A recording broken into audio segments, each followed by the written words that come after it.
Education doesn't matter. I'll make you happy. He comforted me, a poor girl who had lost her parents in an accident. But now, he constantly berates me, saying, Just a middle school dropout. The man I knew back then is gone. Even my daughter easily left me. I can't forgive this. I've worked hard for my husband and daughter. To get back at them, I've decided on a certain revenge. My name is Teresa, 21 years old. My husband Dexter is the same age as me and still a college student. There is a reason he got married while in school. I lost my parents when I was in middle school. He was the one I was dating at the time. Losing my parents was hard, but I was more lost about how to live without a family. I was too depressed to focus on studying for exams. Eventually, I had to quit school due to mental and financial reasons and started working right after middle school. That's when he told me, Don't worry, I'm here for you. I was hesitant about not going to high school, but he said, Education doesn't matter. I'll make you happy. Dexter. Looking back, maybe he said it in the heat of the moment. But he kept his word and married me. After working since middle school, I quit my job when we got married. The reason was simple. I was pregnant. Pregnancy was enough reason to quit, but I also did it for my husband.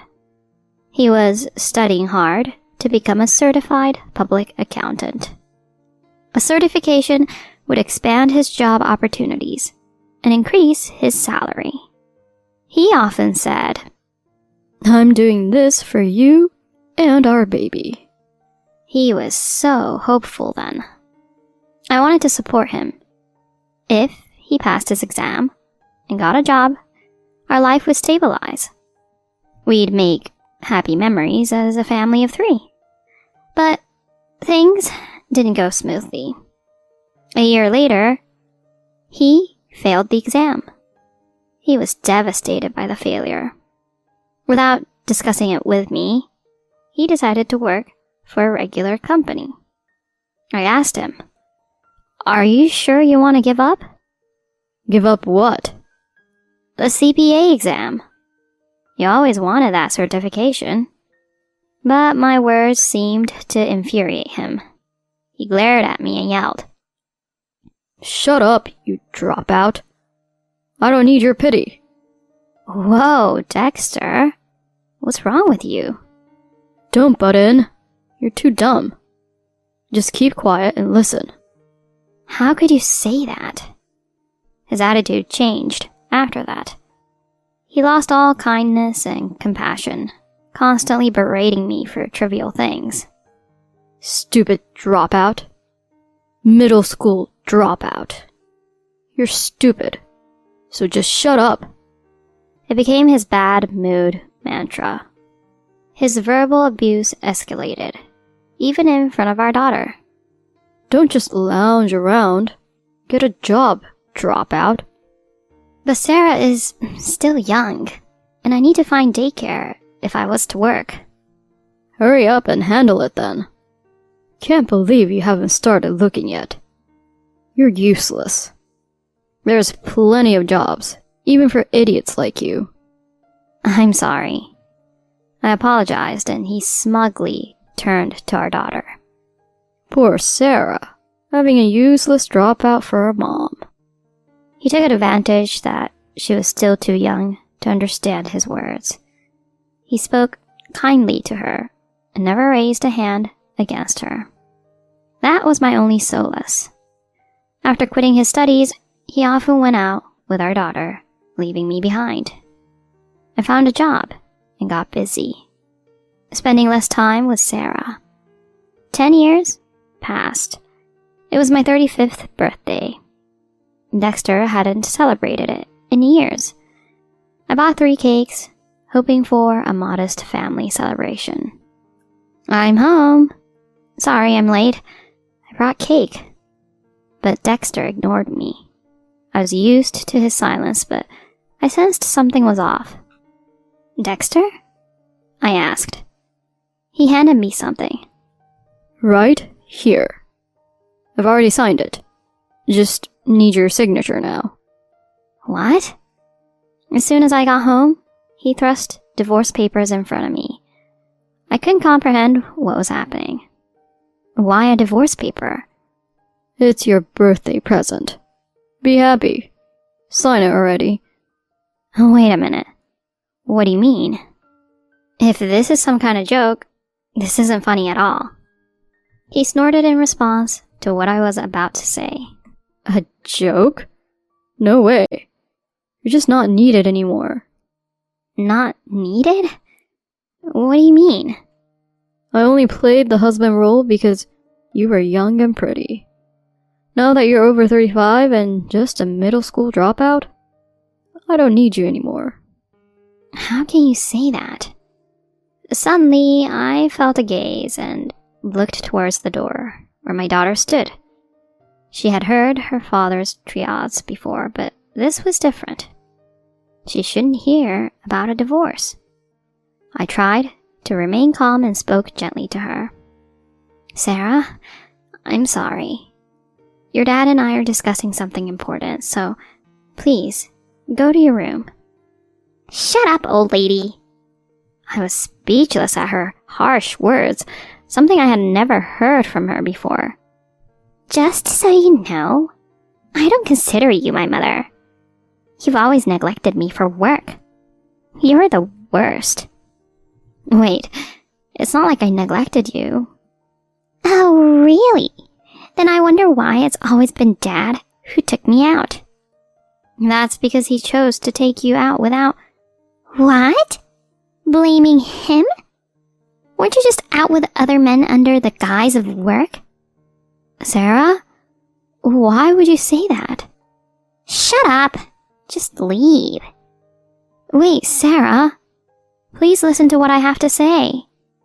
I said shut up. You're not part of this family. It seemed my husband had filled her with lies. Her angry, unfamiliar expression left me paralyzed. Watching me, Dexter smirked triumphantly. How did it come to this? When did Sarah start talking like this? I tried to explain multiple times, but she wouldn't listen. On my 35th birthday, I lost my place in this family. I had lived for my husband and daughter, balancing household childcare and work. Yet I faced such betrayal. I'll give you your share of the property, but I'm taking custody. Get out of this house immediately. I left the house reluctantly, abandoned by my husband and daughter. I couldn't stay there anymore. Later, I rented an apartment with the little savings I had. Lying on the floor, tears naturally flowed. How did it come to this? Education doesn't matter. I'll make you happy, he had said. I'd been ridiculed for my education before, but never by my own family. Unforgivable. I couldn't let it end like this.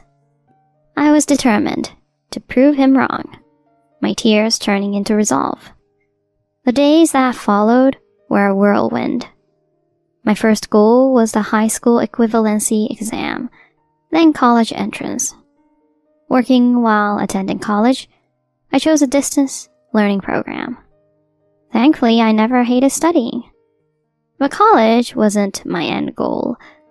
I aimed for the CPA certification that my husband had failed. Can it really be this hard? How do I even answer these questions? The exam was daunting, but I read advice and stories from professors and those who had passed. Despite feeling like giving up many times, I was determined to outdo him. I wouldn't lose. After 4 years of relentless study, I passed the national exam. 3 years later, after various work experiences, I was finally hired at the consulting firm I'd aimed for. Hi, I'm Teresa. I'm looking forward to working with you all. There, I saw someone looking at me in shock. Teresa? Why are you here? Oh, long time no see. No way. You can't have that qualification. He approached me, visibly shaken. How did you cheat your way in? Cheat? I just studied and passed the exam. That's why I'm here. But you're just a middle school dropout. Is that what you want to say? Then a supervisor who seemed to have overheard intervened. Dexter, do you know Teresa? Caught off guard by his boss's sudden appearance, my ex-husband pointed at me and blurted out. She's lying about her background. Boss, she's faking her credentials. Faking her credentials? Because she's just an uneducated middle school dropout. The boss shrugged, looking perplexed. What are you talking about? She graduated from college, got her certification, and has experience. She's a former student of an acquaintance of mine. There's no mistake. That can't be. And how do you two know each other? Well, Frustrated with his evasion, I decided to speak up. We used to be married. What? Ignoring his wide-eyed look, I continued. Yeah, we used to. He served me divorce papers on my 35th birthday, said he didn't need a middle school dropout old lady anymore. He did that? Yes, well, it's true I was a dropout. But thanks to that, I was motivated to prove him wrong, study hard, and eventually get my certification. Now, I'm actually grateful for it. Not just the boss, but also the other employees who heard the conversation were visibly shocked. At that moment, I was sure everyone's perception of my ex-husband changed. From then on, he was looked at differently in the office. I heard he called his ex-wife Teresa an uneducated old lady. Seriously? Honestly, Teresa is more competent at work than Dexter. Totally. Dexter acts tough with juniors, but he's not that great at his job. Hearing these comments about himself, Dexter couldn't stand the office atmosphere and resigned the next day. He had always ridiculed others for being dropouts, but when the tables turned, he couldn't handle it. I couldn't help but find it pitifully amusing. This marked the completion of my revenge on my ex-husband. Not long after, my daughter Sarah came to see me. She must have gotten my address from her father. Now, a college student, she shook my shoulders and blurted out, "Mom, let me live with you." I looked at her coldly and asked, "Why?" "Why? Because Dad quit his job after you joined his company. It's your fault. Take responsibility." What are you talking about? I just got a job using my qualifications. I didn't inconvenience anyone. You've got to be kidding. Because of you, Dad had to quit. And now, he's unemployed. How are you going to pay for my college tuition? I was utterly disappointed by her lack of apology, despite everything that had happened. I can't believe I had wasted my time as a mother for such a child. She hadn't changed a bit, just like her father. Taking a deep breath, I faced her and said firmly, "Honestly, I don't care about you." What? What kind of mother says that? A mother, huh? What are you talking about now? You chose to go with your father, remember? You said, "You're not part of this family." You said that to me. But I was just a child back then. I didn't understand. Now you're a grown-up, a college student. Yet you still can't comprehend right from wrong? Can't even apologize? I have no obligation to help an unreasonable daughter. I quit being your convenient mother. You're no longer my daughter. Wait! Mom! Ignoring her tearful, pleading eyes, I walked away.